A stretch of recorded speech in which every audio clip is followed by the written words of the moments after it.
It is Lent. And Lent is a traditional time for us to think about discipleship. A traditional time for us to think about what is God's will and how is God's will lived out in our lives.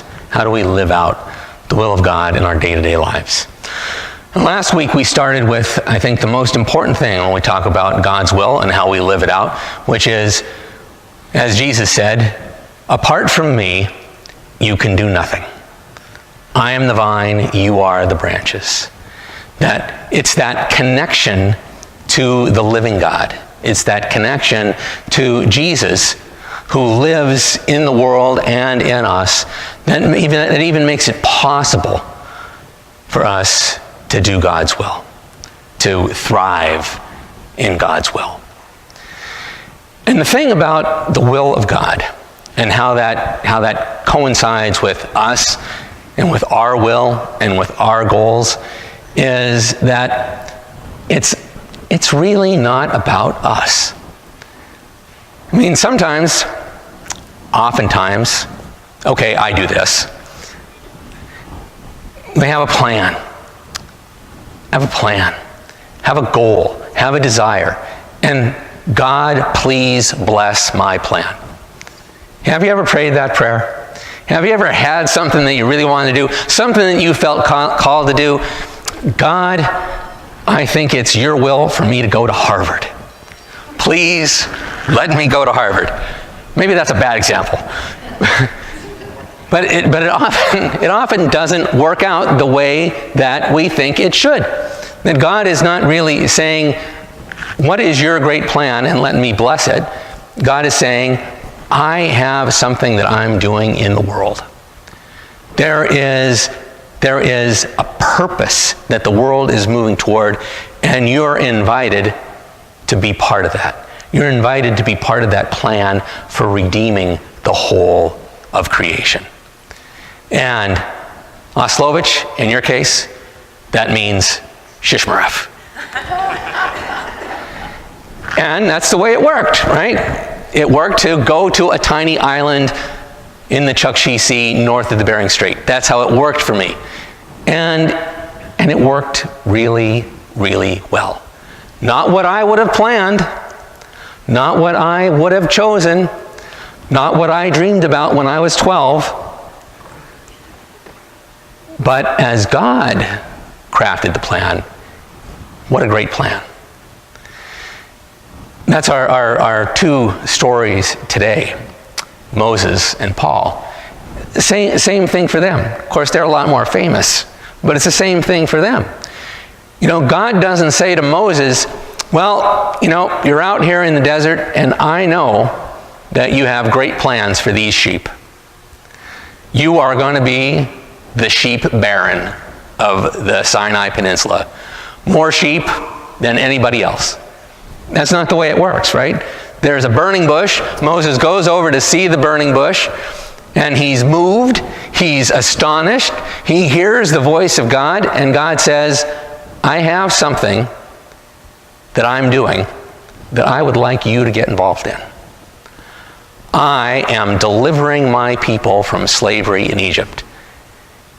And I would like you to go and tell Pharaoh that the time is now to let them go. And Moses says, that's always been my plan. Thank you for inviting me to do this. No, not at all, right? He's like, me? You want me to go and talk to Pharaoh? I think you got the wrong guy. You definitely got the wrong. I mean, what am I going to say? What am I going to say? I'm a fugitive. I'm a fugitive from justice back in Egypt. I can't do this. Not me. And besides, when I go back there, they're going to say, well, who sent you? And what am I going to say?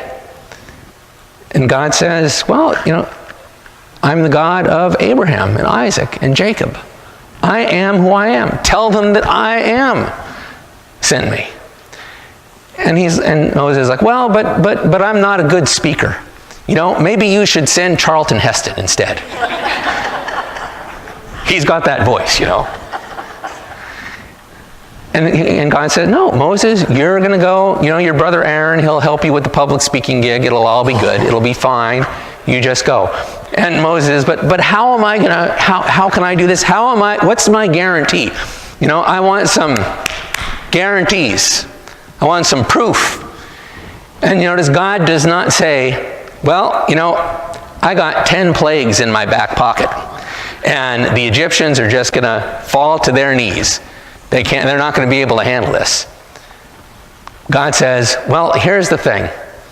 I'll go with you. I will go with you, and you'll know that I'm with you because after you lead the people out of Egypt, you'll worship me at this mountain.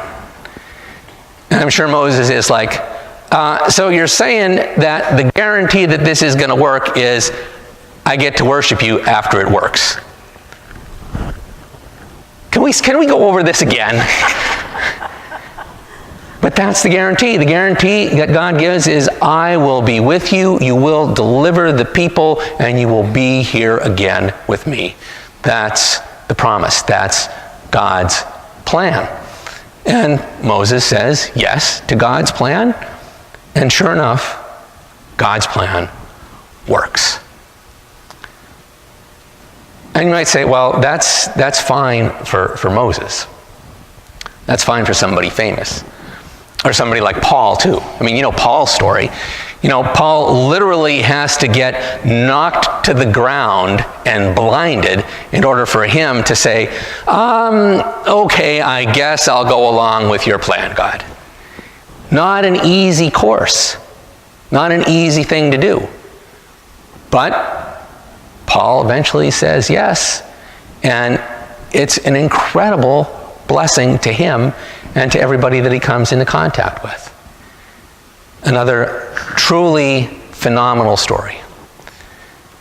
Well, you might say, well, what about the people who don't see a burning bush?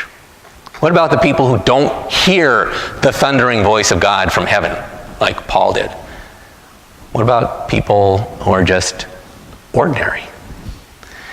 And see, the thing is there are plenty of ordinary people in the Bible. We just don't hear about them as much. We just don't celebrate them as much.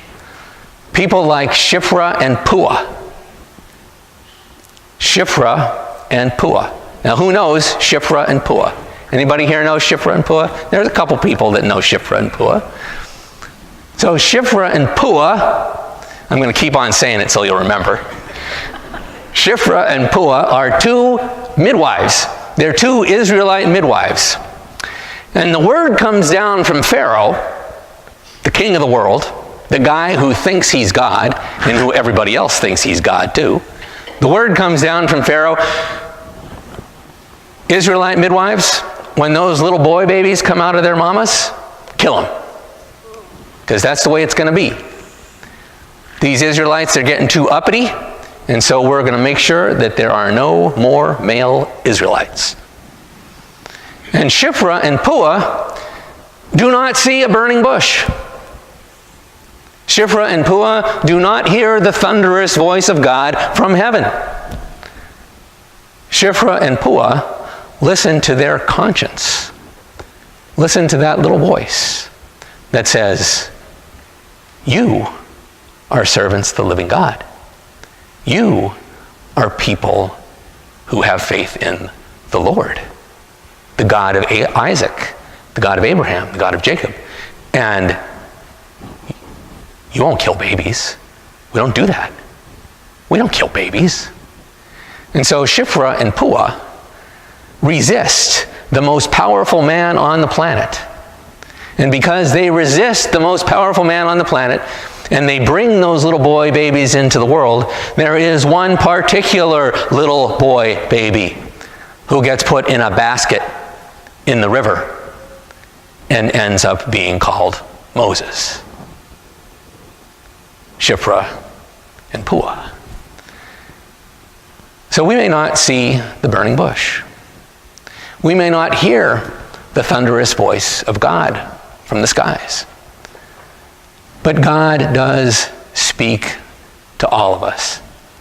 God does nudge all of us. God does invite all of us to be part of God's plan, to open our eyes to see what God is doing in the world and to be part of it. And when that happens, not only are we blessed, not only do we find purpose, not only do we find fulfillment, but we bring goodness and truth and life into the world as well. Because see, that is God's plan. Thanks be to God.